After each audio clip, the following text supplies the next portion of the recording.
Welcome to Talking Kootenay Books. My name is Keith Powell. I'm your host. And today our guest is Terry Nelson. Terry, you've been a guest on Talking Kootenay Books before, so it's great to welcome you back. Thank you. Your most recent book is about big trees, so I'm intrigued about that. But before we go into that, let's just remind viewers of your first book. We talked about that some time ago.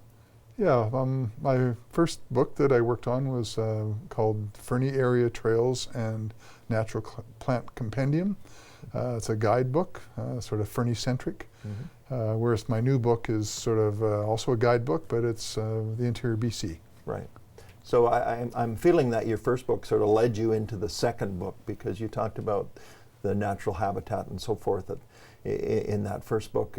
Was there a connection between the two? I think, you know, the actual success perhaps or uptake of the book was encouraging that I can actually sell a book, right, and people are interested in something I have to write. And I think that was probably the biggest impetus. But you know, I think my lifestyle just lended itself just to kind of move into a bigger realm of plants. Right. So let's just talk about your fascination with big trees. How did that all come about?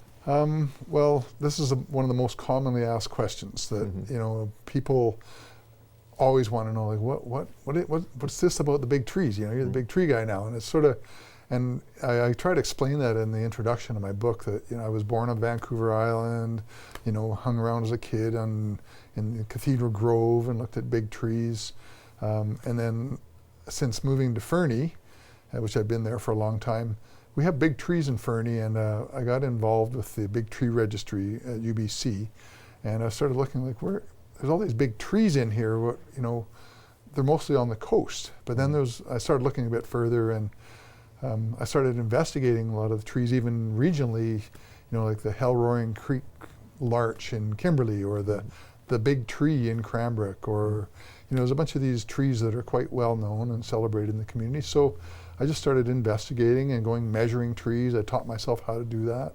Yeah. So before you go on, yeah. Tell me how you measure the height of a tree. Like, how is it that you actually accomplish that? So I'm a surveyor by trade, so measuring things is sort of a bit of a natural. I can do math. Okay. And when I first started measuring trees, you know, I used the old method, the trigonometry method of pulling a roll tape out a certain distance and getting an inclinometer and shooting the top of the tree, shooting the bottom of the tree, do some math, and it's like, oh, there's the height. And as you might imagine, when you're in a forest, that's not always that simple. Right. So I've since acquired a nice range finder laser that allows you to take shots at the top of the tree, bottom of the tree, through bush, and you can get a repeatable measurement so you can get a proper height. Right. Yeah.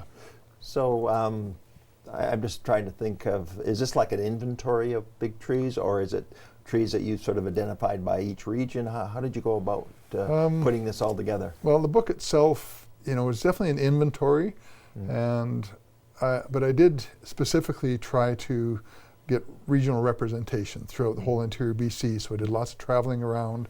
I did lots of research, lots of getting in touch with forest companies, with conservation groups, with everything imaginable to try and, you know, the big tree map or the big road map book. Big road map book? What's that book called? Whatever it is, the back road map book. It actually has these nice little symbols on there. On the map it says big tree. Oh, okay. So I would go to those type of places, you know. And so you know, the book is a compilation of photographs, measurements, geographic coordinates. Yeah, so that sort of drove the whole process. Yeah. So are locals excited about showing you the big tree, or is it something you have to discover yourself, or how do you go about that process? There's lots of variation in the response. Yeah. So some people are like, they're really reluctant. They don't want to share their secret knowledge because they think I might be, you know, a hidden guy from the forest company who wants to cut them down. But in most cases, people are very open and receptive to and proud of their trees in their area. So they want to take you around and show you around what's out there. So let's just talk about the species of trees that tend to be very large. What are you looking for as far as species go? You know, again, with the book, it's a wide coverage of all of the species are represented. Everything from, a western yew tree, which isn't really thought of as a big tree, to the great larch trees and Douglas fir trees that are sort of, people are more familiar with those. So, but every species has a sort of representation in there. Okay, so is there a starting point? Like, what qualifies to be a big tree? Well, again, each species sort of has a sort of some criteria where those big trees, it varies quite a bit. But I think, if any tree, and I'll use the cedar tree for a prime example. I've measured over probably 300 trees in the last couple of years, and a lot of the big cedar trees, they get over 2 meters in diameter. But all of a sudden, if you get a tree that's over 3 meters in diameter, that's very exceptional. And there aren't very many of those out there anymore. In the case of a larch tree, for instance, the largest diameter larch in British Columbia is at 2 meters in diameter. But that tree is only about 30 meters tall. Whereas when trees are cataloged and in the inventory, there's what's called a point system, which is adopted by the American Forest Association, which is a combination of the height of the tree, the diameter of the tree at breast height, which is 1.7 meters above the ground, and the crown spread of the branches. So that kind of comes up with a score, and that sort of rates a tree as far as how it might become a champion tree. I see. So you document and you keep track of all that, and yeah. So are you looking for the champion tree in each area? Is that the idea? Well, in my book again, I've managed to document 7 of the largest champion trees of each species within the interior BC. And they're not necessarily a tree that I've found, but they're ones that have been documented and compiled in the book. Right. And in some cases, for example, a western white pine, I did find the largest western white pine recorded in the interior BC, which is in the Shushrop region, north of Cherryville. That tree is 56 meters tall, 1.85 meters in diameter.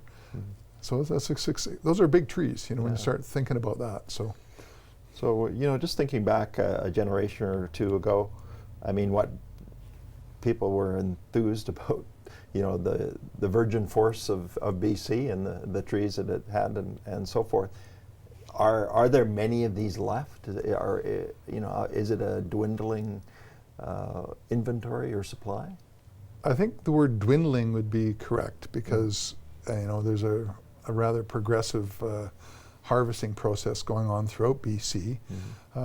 But generally, the large trees, from what my experience is, they're not being harvested anymore because the mills aren't really, they've been retrofitted just to run through smaller material to create 2x6s and 2x4s. So the big trees are generally recognized by a forest company and a forester as a special tree. Some of these large diameter trees are afforded special protection under legislation. A cedar tree over 3.2 meters in diameter is afforded a 1 hectare buffer around that tree. So forest companies and foresters are required by legislation to actually create protection for those big trees. So that's kind of changing, but I think when you made reference to the heyday of the big logs that were getting hauled out of the bush, there's very few of those left. Right. So I'm just wondering, when you go out and do your research, I just can't imagine how many thousands of kilometers you must have driven and just to document all this. How long did it take you? Well, it's been about a 3-year process since I started. And at the time, it wasn't really intended that it was going to be a book necessarily. It was just sort of this, I think they refer to it as a hobby that becomes an obsession. Okay. And so, I've definitely, traveled all over the interior BC, met some amazing people that have shown me into places. And I think, to kind of reflect on some of the big tree sites, they're all quite well documented in a lot of cases, and they're recreation sites where there's been local people that put a lot of time in to create preserved areas, whether it's the Valhalla Wilderness Society or whatever it happens to be, wild site perhaps. And a lot of times it's just the government, they say, oh, we've got a special place here, let's kind of give it a level of protection. So, and those are all over BC, and with the most recent one is the provincial park up near Prince George, the Ancient Forest Provincial Park. has some of the largest cedar trees anywhere in the interior that actually in some cases are similar to the size of the trees you might see on the west coast. So right. they're pretty special. So tell me, why is it that some areas produce these large trees and others don't? Obviously climate, maybe isolation from development, that kind of thing? Yeah, I think in a lot of cases, in regard to, I'll use cedar trees again, it's just the sort of climatic conditions where you get high precip. So these are the interior kind of rainforest regions that you'll see in the Columbia Mountain areas between Revelstoke and extending all the way from Prince George and all the way down to the United States for that matter. So those are kind of special places, and typically we're going to find even a bigger tree that's outstanding is areas where there's a really strong water supply, like an underground seepage.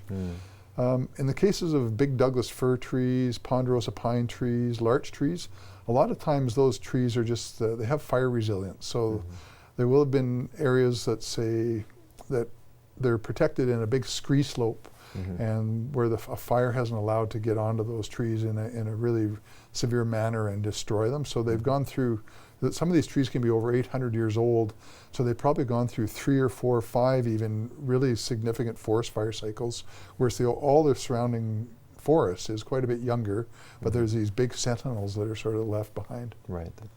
They're obviously pretty strong to survive that. A few years ago we had the opportunity of climbing into Kootenay Glacier Park, and on the way up there's the big tree forest that you go through, cedars, and it's just magnificent when you are walking through that and have an opportunity to sort of admire and just reflect on how majestic these trees are. So I'm sure you saw a lot of that in your travels. Yeah. And that old growth forest, and I have this great story where I went there in early December, drove up through the snow, and I think I'm all by myself, and I'm down there snowshoeing around in that site.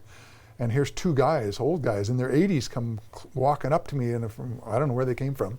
And they're like, "What are you doing here?" They're really suspicious. Like, I'm measuring some trees because I had my tape out and stuff. Like, oh, he says, "Oh, you got to come to Castlegar and see the big stump."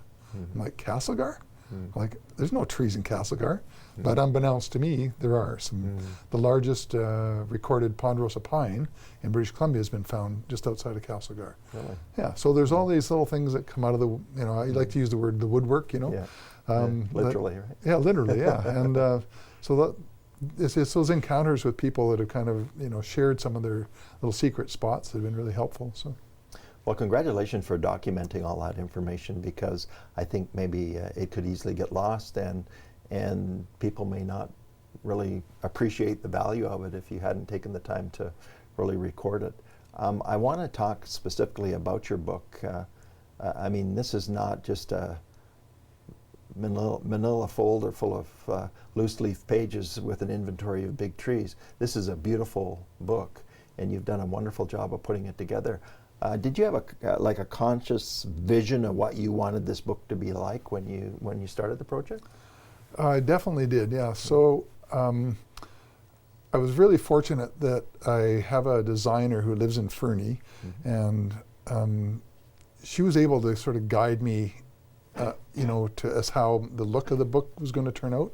But as far as the information, there's lots of really well documented other big tree books that other Robert Van Pelt, and I have all these books, so I've collected them all, and there's a certain kind of layout that's been brought forward in them that starts out with a little bit of history of forests, introduces a little bit of science about how you measure trees, a little bit of information for people so they can understand a little bit about British Columbia even, for that matter, because when I started working on the book, I realized I really want this book to have a far outreach. I want people in London, England, and maybe San Francisco that have no idea what British Columbia is all about. So I needed to paint a bit of a picture, and I was able to do that through some photography as well as sort of explanations of the geographical regions without BC. And they all have these really nice, distinct kind of characteristics that are easy to portray.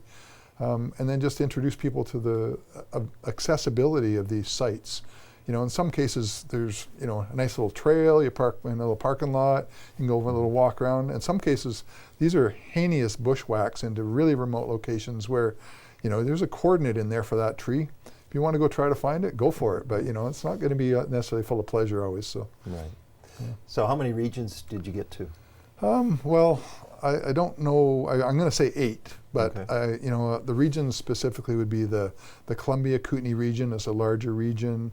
The area up around Prince George, sort of, which is the Robson Valley. Mm-hmm. The Caribou Highlands, sort of around, Quesnel and Logan Lake, that area. Yeah. The Okanagan as well, sort of as a region.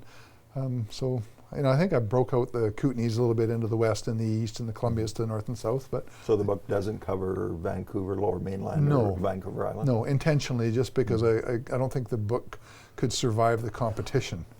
There's just kind of, as soon as you move across the Coast Range, right. Then all of a sudden you're into a whole different realm of different sort of tree species and sizes. And because I live in the Kootenays, it's sort of, this is familiar territory for me. Sure. So. Yeah. So it's good that you documented that. Terry, I can just feel your passion for what you do, but the thing that I've really admired is not only have you put together a great looking book, it reads really well, organized in a nice manner, but you've got out and promoted this book. Just tell me a little bit about the last year or so being on the road and talking to audiences about your book. Right. Well, this is sort of something that's evolved here where I had no expectation or understanding of what I was getting into. So because it's a self-published book, all of a sudden I became the distribution and marketing manager of my book. So that all of a sudden made me realize, okay, well, how am I going to get this thing out? So I started just with, getting a hold of all the local independent bookstores, intentionally trying to give them an opportunity to have the book. But then I started contacting naturalist clubs in the Okanagan, conservation groups that I needed a host. I couldn't just show up in Prince George, for instance, and say, who's this guy, Terry Nelson, with this book, and set it all up from a distance. So I had people like Conservation North would host me. They would provide a venue, and and typically my travels, which like you mentioned earlier, and I drove 6,000 kilometers on my trip up north. I went all the way up to Terrace. That's one trip, right? That's one trip. But that's because I've got other things other than just promoting my book. I'm doing my own sort of field work and going into, I went 85 kilometers north of the middle of nowhere. So I'm up in Kakwa Provincial Park, which backs onto Jasper. That's just one example. So, and then people are like, well, how do you justify, driving all over the province? And, he says, doesn't that cost a lot of money? And I says, well, the reality of being a book promoter and self-publishing a book, you don't make any money anyhow, so you might as well go out and enjoy yourself. So, but my presentations, I tried to make them specific to the locations I was going to. I had a nice slideshow set up with lots of nice images. Typically, how many people would attend? I had varied from between about 120, which was in Salmon Arm, which is in the sort of upper area north of the Okanagan, and one person at the Tail Out Brewery in Castlegar. So there's lots of variation. It was everything from community halls to churches to, community centers, and it was quite a mix of all sorts of different venues. But generally, the people that came out were tree people. They got a bite, a little bug. So what do you mean by tree people? Well, I don't know, people that appreciate trees, and so you go, like, for example, do a presentation to a naturalist club somewhere, and they'd be people that, they're birders. So they realize that, well, you can't have birds without trees, so there's a little cross there always. Or, might have someone, a grizzly biologist, or you get photographers come out a lot of time that just are nature photographers. I had Jim Lawrence come to one of my shows. It's like, that's an honor to me. He's in a league all of his own. So famous picture of a bear taking a picture. That's right. I always tell people, I said, heard of that Jim Lawrence? Yeah, that's his thing, right? The bear taking the photo. And so and when somebody like that comes up to you and compliments you on your work, it creates a real incentive just to keep on moving it forward. So, right. Yeah. So why do you think it's so important for people to learn about trees or understand the significance of these majestic? Well, I think you alluded to it earlier. I mean, it's there's a dwindling sort of resource that's out there, and my hopes all through this process is that that awareness that's created around the importance of these big trees, it kind of spins off with a whole bunch of kind of broader protection, you know. And I think there's a lot of talk nowadays all throughout BC about, you know, the wild spaces are just kind of disappearing, and amongst those wild spaces are these magnificent trees in a lot of cases that need a level of protection. So, you know, with it, if you just sat back and watched the world go by, then you know, it's nice to think you might be able to affect some change, you know, for the better in some cases, you'd hope. Yeah. So. In many cases, for sure. If you do nothing, nothing happens, right? That's right, yeah, totally. So let's just go by area here and just talk a little Sure. bit about some of the trees that you found in the area. Since we're based in the Kootenays here, let's start with the Kootenays. So just, you know, I don't want a complete list of all the big trees, but what stood out in your mind in the Kootenays? Well, you know, what I'm going to try to share with you is some of these champion trees. Okay. So I had the good fortune of having a local person from Cranbrook here, Gretchen Wetham, took me to see the Standard Hills Rocky Mountain juniper. The largest Rocky Mountain juniper growing anywhere in British Columbia is right here outside of Cranbrook. Oh, wow. Not easy to find. You know, I had someone take me there, and so I documented that. It's in the book. I talked about the largest larch tree, which is outside of Bridesville, which is in the sort of Rock Creek, southern Okanagan area. It's 2 meters in diameter, growing on somebody's farm, and the people that have that tree on their property, they love that tree. And when someone shows up at their gate and says, "Hey, I'm the big tree guy," and then this is an elderly lady in her late 80s comes up and says, "I've got your book." You know, that's pretty nice, eh? Yeah. So I get a little tour of this. So that's that tree. Okay. So let's just move over into the Okanagan. Yeah, so in the Okanagan. So I was hosted in Peachland and also in Penticton. There's an area outside of Penticton that has, they refer to it, a lot of people have names for the trees. So this is Ponderosa Pat. There's a trail that's been built right to this tree. It's got its own little sign, you know. It's got barbed wire stuck right through its bark, but it's a special tree in the Okanagan. Another beautiful Ponderosa pine that was discovered is in the Kalmalka Provincial Park. You know, it's like surrounded by rattlesnakes, apparently. There's signs all over, you know, watch where you're stepping. So that's a rather interesting tree, a beautiful spot right above Kalmalka Lake. How about areas around Valemount? So that's in the northern... That's sort of rainforest area, is it? You know, it's just on the edge of where Mount Robson Provincial Park is. And so it's kind of that continental air mass and a little bit of kind of where the Pacific sort of front kind of butts up against it. Just has the largest birch tree that was found there just by accident. I was told I should go check out some of these big Douglas fir trees around Little Lost Lake, and I ended up there. You know, and it's so it's just that's a good example there. So and you don't think of birch as being a big tree normally, but I suppose they get pretty large as well. Well, they typically, you know, as they approach old age, they tend to rot and die. But that particular tree is growing right beside the lake. I had my wife with me. She says, "Terry, come over here, check out this tree." And we go in there. It's like this thing is almost a meter in diameter. So, you know, that's a significant tree. And it's just in one of those spots where, because it's beside the lake, it's, you know, got a level of protection. Probably other forest fires have come through there. It's in a nice wet spot. So again, it goes back to where the trees find their little niche and they, you know. How about the Caribou and say north of that? So Caribou area, Prince George, McBride area, again, where this Ancient Forest Provincial Park is. There's some amazing trees that have been protected there in the Slim Creek Provincial Park, in the Ancient Forest Provincial Park, Grizzly Rainbow Provincial Park. There's a bunch of these areas there that have these giant fir trees, giant cedar trees. And, you know, for me, going up and around Prince George, I always envisioned these pecker pole type of pine forest that, you know, that's all that was up there. And that was in my mind. All of a sudden, I got reintroduced to a whole other special area, the Walker Rainforest, and I spent a bunch of time up looking around in that area, documenting some big trees. But they have not unlike Cranbrook that has the big tree in community forest, they have the big tree in the ancient forest. And that cedar tree there is 5 meters in diameter. Wow. So people have a hard time sort of comprehending that, and it's sort of, I use this, it's like about twice as wide as the front of a bus. Okay. So that paints a bit of a Yeah, visual there, yeah. Big tree. Yeah. I wanted to ask you, Terry, you know, I've always heard about the big cottonwoods along the Elk. You know, and I've tried to find them, and I never have. No? I just obviously was in the wrong spot. But just talk a little bit about that one particular area. Yeah, so it's referred to as the Ancient Cottonwoods Conservation Area. The area is owned by the Canada Nature Trust, I believe.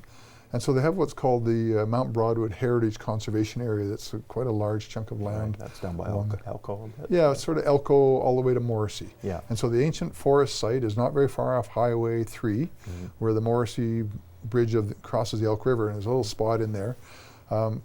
Again, that site has fortunately been documented in my book, but since then there's been a few major wind events, and there's actually only one tree that's supposedly the 450-year-old oldest black cottonwoods in the world that's still standing there. Through my explorations along the Elk River, sort of both upstream and downstream of that site, I've found some larger trees, you know, in the 2-meter diameter sort of size. Again, these are ancient trees, and you know, when I tell somebody, oh, there's these 400-year-old black cottonwoods, they go, no way, like these are tree people, and they're like, no, it's more like 250 years maximum. I says, no, these are. So is this continuing to be a passion for you? It's continuing, and it will continue to be, yeah. So I'm hoping I've been spending the last few springs and falls on Vancouver Island documenting a lot of their big tree sites. Right. There isn't really a book that's been done, so whether I actually get to pull that all together, we'll see what happens. But for now, one book is kind of a bit of a challenge to manage. So. Right. Good. So I just want to wrap it up, and I'm just wondering, you sort of referred to some future projects. Anything else on the go? Really, you know, I could do Big Trees Volume 2 because I've got a whole bunch of extra material that I continue to gather. But definitely, I think my project about maybe Big Trees for the west coast of BC, I might try to put something like that together. Are you doing any hiking and other than your adventures with big trees? You know, I do lots of hiking, but it's all kind of big tree focused. You know, when I'm going to go somewhere, I do a lot of off-trail hiking. I'm not really a trail guy anymore. Right. Yeah. So could people take your book and use it as a trail guide? They could definitely. And they would take you to the tree and. Yeah, it's totally set up like that. It's everything's intentionally described about a kilometer marker down a Forest Service road and where to get off. And then you could, you know, always plug in the coordinates for each tree you're in there, and you could stick it in and put it on your Google Earth map or whatever and go and find it. And that's how I found a lot of trees, just using that source. So. Well, thanks so much, Terry, for being our guest and talking Kootenay books. Yeah. Of course, the book is Big Trees, and it's really a focus on the trees throughout the region, the interior BC. Yeah. An amazing book, and you've done a great job. I look forward to having you back again when you've got your future projects put together. All right, well, thanks very much. Thanks, Terry. This has been Talking Kootenay Books, and my name is Keith Powell.